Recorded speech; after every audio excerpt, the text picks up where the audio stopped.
Olá, muito bom dia para você, um ótimo domingo. O nosso Política Cruzada de hoje está começando para falar de ciência, tecnologia e inovação. O subsecretário dessa área, que faz parte da Secretaria de Estado de Desenvolvimento Econômico do Governo de Minas, esteve aqui em Uberlândia nessa semana conversando com lideranças políticas e também com o setor empresarial e fez questão de dar uma passadinha aqui ao estúdio do Política Cruzada para bater um papo conosco. Ele está aqui ao meu lado, é Lucas Mendes, o subsecretário de Ciência, Tecnologia e Inovação do Governo de Minas. Subsecretário, muito bom dia, obrigado pela sua presença, viu?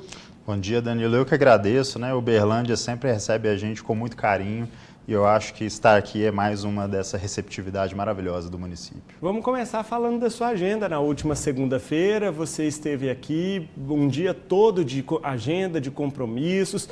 Qual foi o propósito? Então, a gente chegou exatamente buscando conversar com todos os atores do ecossistema, né, de inovação que a gente tem aqui em Uberlândia. Uberlândia é reconhecida internacionalmente, inclusive, pelo seu ecossistema e a gente queria trocar um pouco de ideias para conhecer o que de bom tem sido feito, né? Então, visitamos desde a Universidade Federal de Uberlândia, a UFO, que é renomada na produção de tecnologia, até visitas à prefeitura, conhecendo a Secretaria de Desenvolvimento Econômico, né, a nossa irmã aqui do município, e obviamente também os nossos empresários, as nossas empresas, não só da área de tecnologia, mas do setor tradicional, para inclusive mostrarmos a elas e apresentarmos as nossas iniciativas para que a gente garanta mais inovação. Subsecretário, olhando assim para Uberlândia, para tudo que você conheceu nessa visita e também pelas notícias que chegam lá em Belo Horizonte, qual que é a leitura técnica na área de ciência, tecnologia e inovação que o governo de Minas faz com relação à nossa cidade? A gente está muito atrasado, muito avançado, onde a gente precisa melhorar mais? Qual que é a leitura de vocês? Perfeito. Na verdade, eu acho que Uberlândia tem muito a ensinar, né? Não só a outros municípios mineiros, mas também a outros municípios do nosso país. Exatamente porque os atores, eles trabalham muito bem em conjunto, diferente do que a gente vê em muitos outros locais. Então, o setor produtivo, né, as nossas empresas e até os setores tradicionais são muito abertos à inovação, são muito abertos à universidade, seja ela pública, seja ela privada. A Universidade Federal aqui em Uberlândia, ela é muito aberta ao diálogo com as empresas, não é uma universidade fechada para si. E, obviamente, a prefeitura, como ator público, ela dinamiza essas relações, né? Ela está sempre aberta para receber essas interações e fomentar essas interações. Então, eu acho que aqui em Uberlândia a gente tem um ecossistema muito robusto, mas muito maduro. E isso é um indicativo de que o desenvolvimento econômico ele deslancha, né? São empresas de alta tecnologia vindo para cá.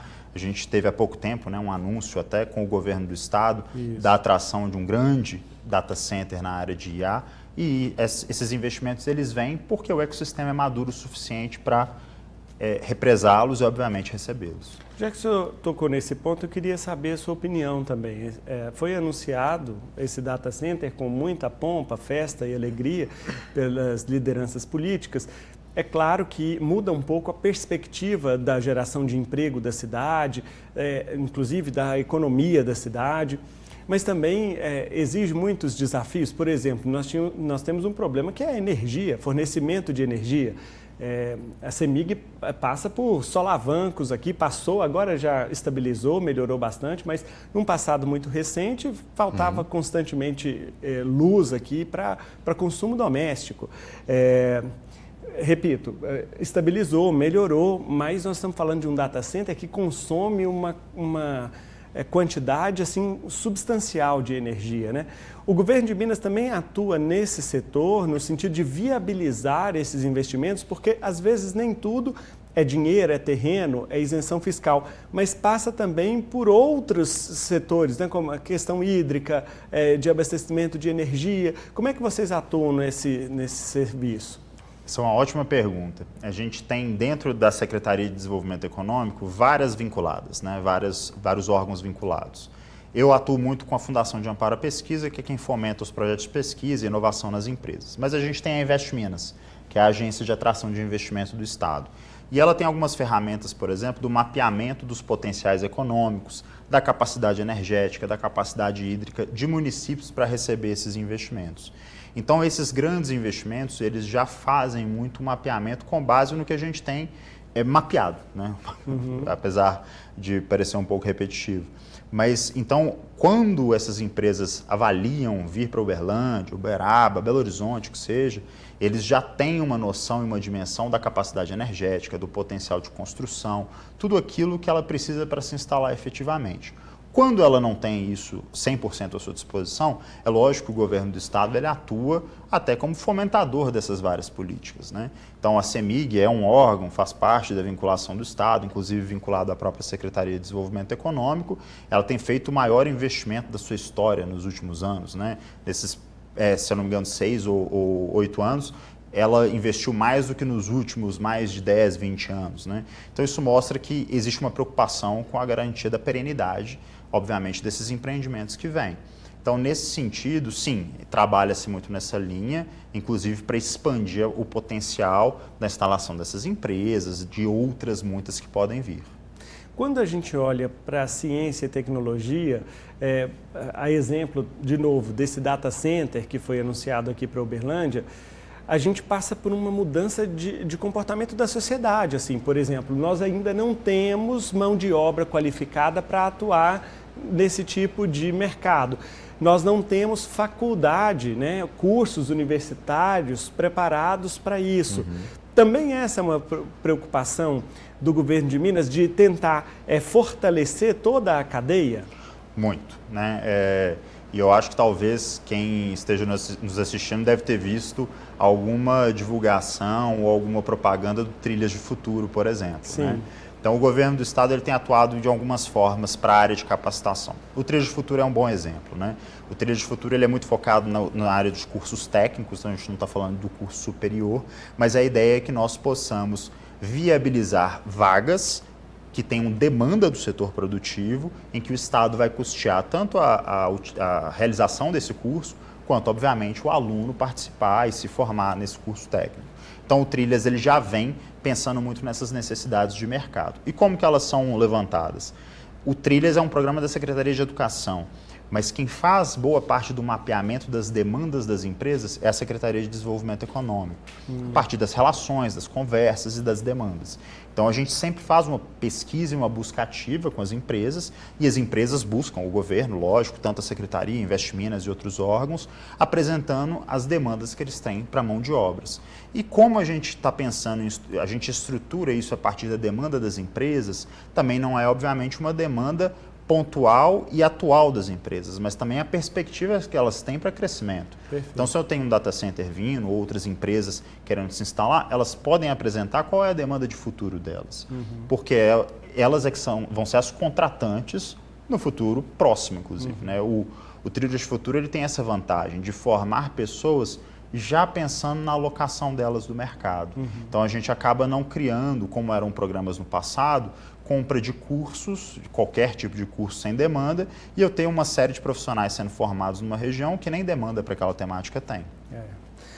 E ainda sobre a questão da inovação, a gente falou aqui, esse data center quer trabalhar a inteligência artificial.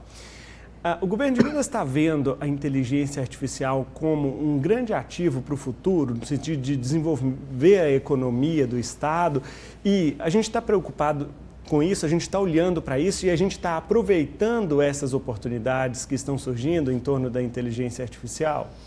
Essa é uma excelente pergunta, eu acho que esse é um debate, é o debate da nossa década, né, inclusive. Porque hoje a gente se depara muito com aquele problema de que todo mundo quer uma inteligência artificial, para chamar de sua, mas poucos sabem como usar, né? Então, eu quero uma IA, mas você precisa dela para quê? Não sei, eu sei que eu quero. E de fato, né, a gente sabe que o futuro ele vai passar por isso. O governo está muito preocupado, mas ele também tem uma preocupação muito grande, que é não dispendiar recursos, né, não fazer um investimento errado nisso. Ou seja, não é simplesmente adquirir por adquirir. E a gente tem alguns projetos interessantes acontecendo no Estado nas mais variadas áreas. E isso passando também pelas nossas universidades. A gente tem, por exemplo, a Universidade Federal de Minas Gerais, com um grande centro de inteligência artificial voltada para a saúde, com investimentos do governo, inclusive em parceria com o setor privado. Mas ele já tem uma finalidade de atender demandas existentes e problemas existentes do setor de saúde. A gente tem, por exemplo, uma das infraestruturas mais bem estruturadas, inclusive, no nosso estado, para a área de IA na Universidade Federal de Viçosa, voltado para o agro, com recursos do Estado e recursos da União, inclusive. Então, o Estado ele tem feito alguns investimentos, mas em áreas estratégicas. Então, por exemplo, a gente pega Uberlândia, que tem um potencial muito grande nas universidades, em engenharia de materiais, saúde também, agro, que é uma área forte no Triângulo. Então, tudo isso, a gente olhando para essas áreas temáticas e olhando para problemas reais, pensar nesses investimentos mais estratégicos e mais reais, como a gente fez em outras regiões e outras localidades. Mas isso também vem muito sob demanda, né? Então, a gente tem uma série de programas, que inclusive a gente apresentou para a CIUB, para os outros setores empresariais, para a própria universidade, onde essas instituições, tendo esses projetos, eles podem participar dos nossos editais, dos nossos programas para captar esses recursos e estruturar as iniciativas também. Subsecretário, a gente pode sonhar, o mineiro pode sonhar em ter Minas um polo, como um polo nacional de inovação, ou a gente ainda tem uma concorrência muito forte com outros grandes centros, como por exemplo o estado de São Paulo, o próprio Rio de Janeiro? Eu acho que a gente tem que sonhar, porque aí a gente consegue realizar, né? Mas eu acho que Minas avançou muito nos últimos anos. Algumas áreas Minas é destaque, sem sombra de dúvida. Eu acho que enquanto mineiros, né, e eu sou mineiro, família mineira raiz mesmo, eu acho que a gente tem um grande... Qual região que é? Parte da minha família é da região de Pedra Azul, lá do norte de Minas. O resto é de Belo Horizonte mesmo. Tá certo. Mas a gente vê muito um problema que é típico do mineiro, que a gente cacareja pouco, né? Então a gente tem muita coisa boa acontecendo aqui que a gente não apresenta para fora. Então, eu vou dar só alguns exemplos. A gente tem os melhores pesquisadores do país na área de ciências da vida, biotecnologia, medicina. Temos os polos mais importantes. A gente está desenvolvendo, a partir de pesquisas, possíveis curas para o vício no crack e na cocaína. A gente está fazendo pesquisas na área de nanotecnologia de ponta. A gente está ganhando prêmios internacionais. Uberlândia é destaque em várias das áreas, como engenharia de materiais, inteligência artificial para várias áreas a partir da Universidade Federal de Uberlândia. Mas, às vezes, a gente tem pouco conhecimento disso chegando, seja no mercado, seja em outros estados. Então, acho que o mineiro tem que sonhar, deve sonhar, mas ele tem muito do que se orgulhar do que a gente já fez até hoje, né? Eu gosto de usar até um exemplo, e esse exemplo até ganhou prêmio agora há pouco. A gente fez a primeira exportação de alta tecnologia da história de Minas, que é um nanoscópio, é um microscópio que vê nanopartículas, né?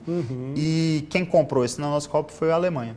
Olha só. E a gente está muito acostumado ao contrário, né? Vamos importar itens alemães, mas nós agora estamos vendendo para a Alemanha. Isso eu acho que é um motivo de orgulho para todos os mineiros. Mas a gente, como Estado, também cacareja mal. Então, eu acho que às vezes a gente tem que divulgar melhor também essas realizações, que não são nossas. São realizações dos pesquisadores na ponta, dos empresários na ponta. Tá certo. Eu queria que você falasse um pouquinho para a gente desse projeto Venha para Minas. Acho que esse é o nome.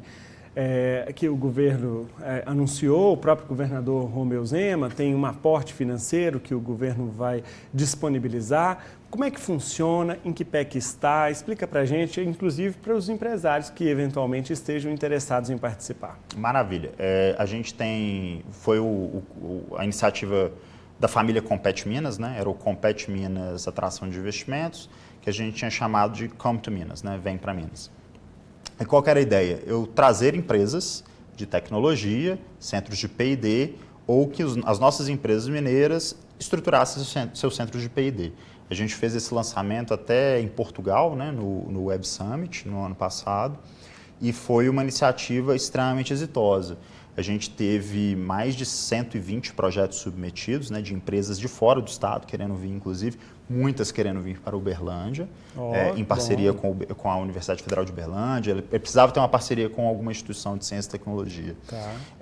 A gente ainda não tem o resultado final, vai sair no mês que vem, ali no final do mês, mas a gente já está pensando na próxima edição. Exatamente por quê?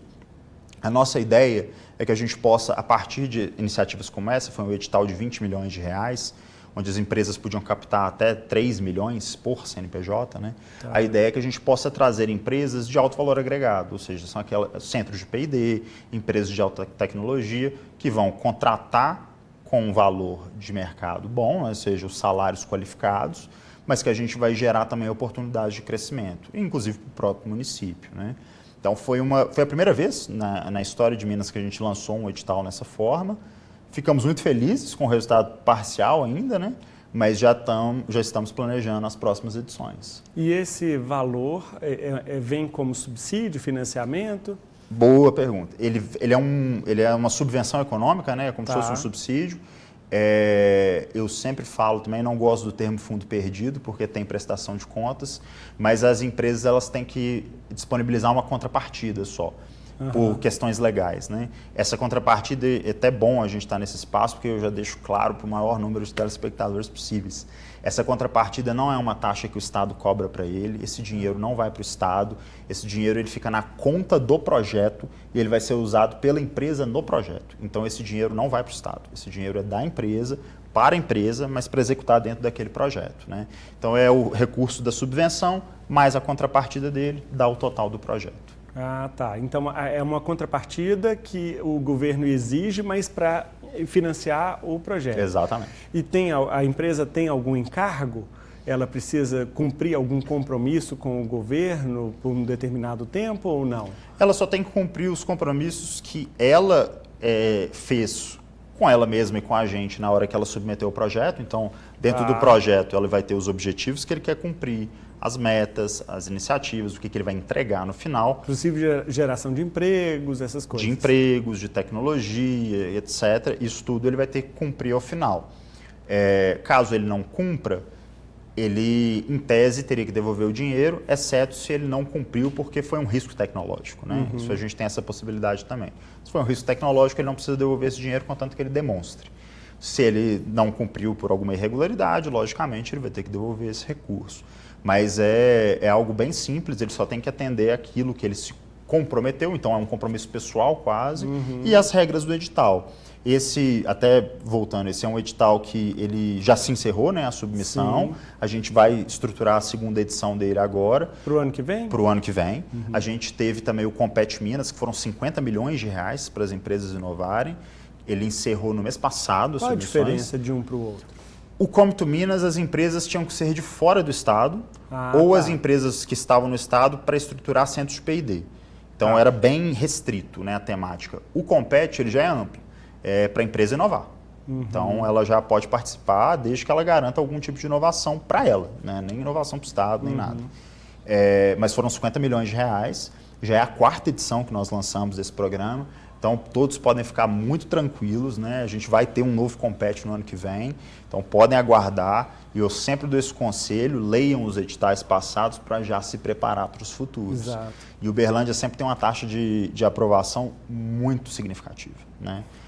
O Triângulo tem uma taxa de aprovação muito significativa no estado, que mostra de novo como que é um ecossistema já muito bem consolidado, mas Uberlândia se destaca. O objetivo nesse primeiro do Venha para Minas é atrair, vocês estão olhando para que tipo de negócio, para qual é o foco, qual é assim, a situação mais relevante, essencial, a prioridade para vocês? A gente tende a fazer os nossos programas da forma mais ampla possível, mas a gente tem um interesse naquelas empresas que têm P&D, ou seja, centros de P&D mesmo. Tá. Em grande medida, as de biotecnologia, as de engenharia mais robustas, mas aquelas que tenham a capacidade de gerar um emprego mais qualificado, contratar mestres, doutores e realmente fazer gerar uma economia do conhecimento. Recentemente, o governo de Minas também anunciou uma parceria para o Laboratório de Balística da Polícia Militar. Isso também passa pela Subsecretaria de Ciência, Tecnologia e Inovação, não é? O que é esse laboratório? Como é que funciona isso? Já está funcionando? Detalha para a gente, por favor. Maravilha. Muito interessante. a gente tem algo na legislação que chama Instituição de Ciência, Tecnologia e Inovação. Todas as nossas federais são, mas são aquelas instituições sem fins lucrativos que fazem ciência, tecnologia e inovação. Tá. Nós temos a primeira polícia militar do país, que é uma ICT. Olha só. Então isso já para a gente é um grande orgulho, de novo, né? A gente tem que cacarejar sobre essas coisas.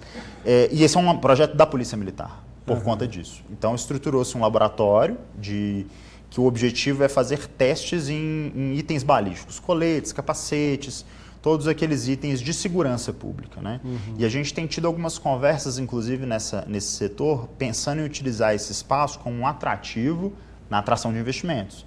No setor de defesa, a gente tem um APL de defesa em Minas Gerais, ali no sul de Minas, mas esse laboratório está em Belo Horizonte, ele é possível de ser utilizado, mas a ideia é que a gente possa expandir a utilização dele, inclusive, para eu atrair empresas, por exemplo, empresas de coletes, para garantir que essas empresas tenham um espaço onde ele possa certificar, porque o objetivo, inclusive, é esse, eu levar o meu colete e o colete ser certificado. Hoje, antigamente, quem tinha que fazer isso é o Exército, mas eu não lembro o ano, mas depois liberou para que pudesse ser descentralizado, e aí o projeto surgiu muito nessa lógica.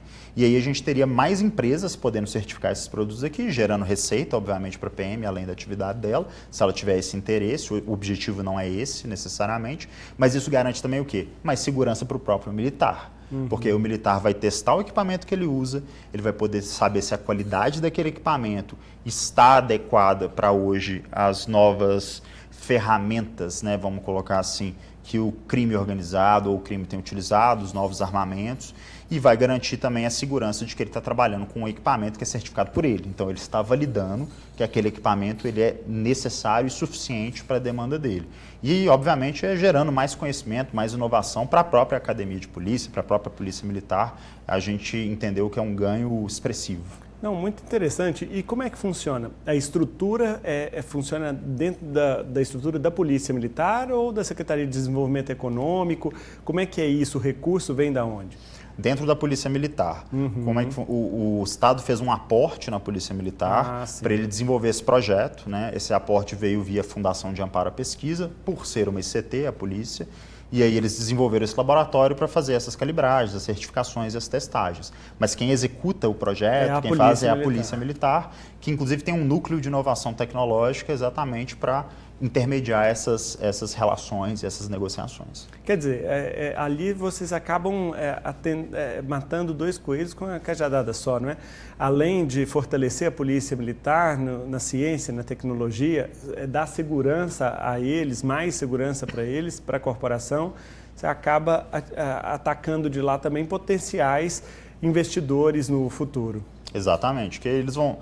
O comprador desse material é as forças de segurança, né? Sem dúvida. Se eles já têm um espaço onde ele pode colocar o item dele à prova, e a polícia, seja ela civil ou militar, pode testar esse equipamento com uma estrutura adequada, eu reduzo inclusive o custo de eu ter que certificar isso em outro espaço, ou ter que testar isso em outro espaço. Então a polícia ela encurta os processos dele. O nosso sonho, né, em médio prazo, longo prazo, é que esse espaço, inclusive, possa prestar serviços também para o setor produtivo e certificar essas empresas para outros estados.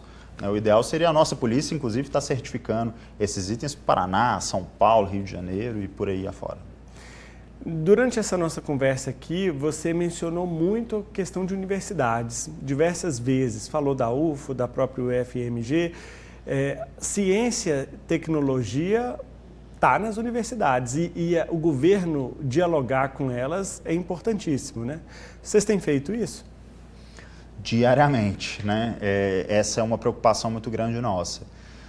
A gente sempre gosta de fazer essa divisão. Ciência e tecnologia é feito na academia e quem faz inovação são as empresas. Mas para esse ciclo funcionar direitinho, eu tenho que estar com toda a cadeia muito bem lubrificada, né? Então eu preciso ter a ciência sendo bem feita na universidade, que faz. Nós temos... O Brasil é destaque na produção de conhecimento.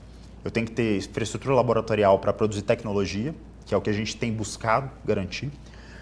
E eu tenho que ter essa tecnologia sendo transferida para as empresas, para fazer inovação. Então, a gente roda, o nosso estado é gigantesco. Nós somos o estado da União, inclusive, com o maior número de instituições públicas de ensino superior e de tecnologia. A gente tem, no total, 22 instituições que fazem ciência e tecnologia. e mais de 200 locos de conhecimento no estado. Olha só. É muita coisa. A gente não visitou todos ainda, mas eu posso te dizer que todas as federais, todos os institutos federais, todos os estaduais a gente visita com frequência. Então, Uberlândia é sempre uma parada de frequência minha, Viçosa, Lavras, Uberaba, todas têm universidades de destaque que a gente está sempre presente, porque a gente precisa, né? É o que a gente chama de tríplice hélice. Eu preciso ter as minhas universidades fortes, mas se relacionando com o setor produtivo. E aí é função do Estado, inclusive, fazer essa conexão. Então, eu tenho que pegar as demandas do mercado, apresentar essas demandas para a academia para que ela solucione essas demandas. Em algumas medidas, financiar esses projetos para que eles cheguem, de fato, e virem inovação. Inclusive as universidades privadas, então? Sim. Inclusive, em Uberlândia, a gente tem várias de destaque e a gente tem financiado muitas delas em vários projetos, inclusive. Mas a gente não se limita às públicas. Hoje a gente tem programas, inclusive, para as privadas, como o Vivência Universitária Empreendedorismo e Inovação, que é para garantir mais empreendedorismo tecnológico, mais empreendedorismo. Hoje, ele beneficia muito mais as privadas do que as públicas.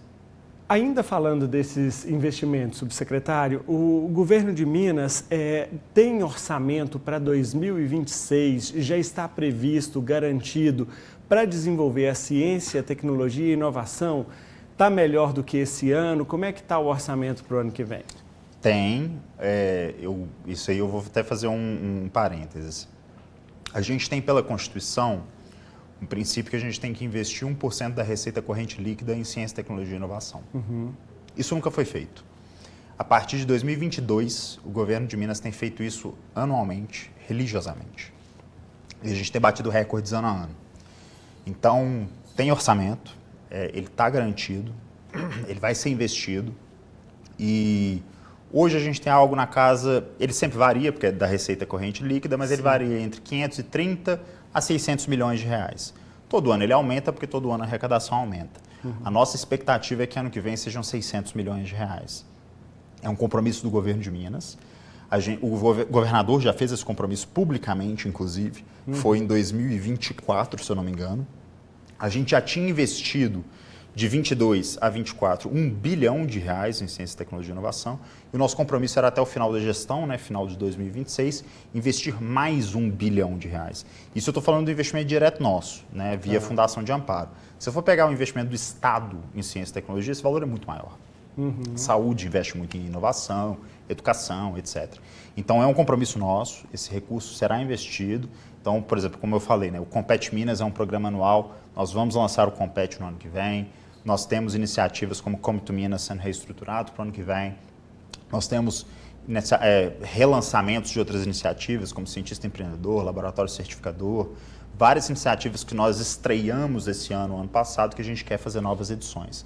Então, é certeza que esse recurso ele existe, que ele vai chegar e é um compromisso, mas é também um indicativo que esse é um governo que pensa na ciência e tecnologia e que vê a inovação como investimento e como potencial de desenvolvimento econômico. A gente não vê isso como gasto. A gente vê como realmente investimento e a gente acha que é assim que vai se transformar a economia mineira, né? Porque a gente vai sair mais da nossa economia, que é uma economia muito extrativista, né? E virar realmente uma economia de conhecimento. E eu acho que Uberlândia, inclusive, está muito no caminho certo para isso. Tem se transformado a partir da inovação e esses bons exemplos nós queremos, obviamente, expandir para o resto de Minas Gerais. Sem dúvida. Um empresário que esteja aqui acompanhando Política Cruzada hoje, aliás, muitos deles acompanham a gente todo domingo, quero agradecer a sempre ilustre e qualificada audiência que a gente tem, que queira ir atrás do governo de Minas, porque eu tenho um projeto aqui, eu estou com uma proposta assim, assado. A porta está aberta, pode bater lá em Belo Horizonte, que vocês recebem, apresentam os caminhos. As entidades de classe também representando esses empresários podem fazer isso? Podem, as portas estão sempre 100% abertas. Quem já me viu apresentando esses programas, essas iniciativas, a gente sempre roda o Estado quando lança, mas eu sempre faço uma piadinha que ela é real, na verdade. Quando eu entrei no Estado, muitos anos atrás, eu cometi o erro de colocar meu telefone pessoal no meu cartão de visita, né? E eu não vou mandar fazer cartão novo, fiz muito. Então, mas esse é um indicativo de que assim, quem quiser o nosso contato, quem quiser saber como funciona, como submeter, como construir, o que a gente vai fazer, nossos contatos são públicos, as informações são públicas, pode bater na porta, pode chamar a gente que a gente virá. Para a gente é um prazer estar cada vez mais no interior, interiorizar as políticas e mostrar a força do nosso Estado. Então, os empresários, os pesquisadores, a população em geral, todos que quiserem participar ou entender melhor dos programas, podem acessar o site da Secretaria de Desenvolvimento Econômico, tem a aba de Ciência e Tecnologia, mas tem os nossos contatos no Quem é Quem, pode acessar a FAPEMIG, pode ir nas entidades representativas, na universidade. Eu te garanto que todos têm não só meu contato, mas o de vários outros do Estado, que vão estar 100% à disposição para atender toda e qualquer demanda. Se a gente não conseguir resolver, a gente pelo menos vai tentar dar algum encaminhamento e achar quem resolva, mas para conhecer os programas e saber como participar, 100% à disposição. É a nossa função, é a nossa obrigação, é servir a população mineira. Tá aí então, esse é Lucas Mendes, o subsecretário de Ciência, Tecnologia e Inovação do Governo de Minas, falando aqui ao Política Cruzada. Subsecretário, olha, muito obrigado pela disposição em vir aqui encaixar nessa agenda sua por Uberlândia, uma visita aqui ao nosso programa, para o nosso público, e eu espero que o senhor volte outras vezes com boas novidades para a gente, viu? A gente que agradece, foi um grande prazer, agradecer a Uberlândia mais uma vez pela receptividade e eu espero contar cada vez mais com a participação de Uberlândia nas nossas iniciativas, porque o governo de Minas também conta muito com vocês. Muito obrigado.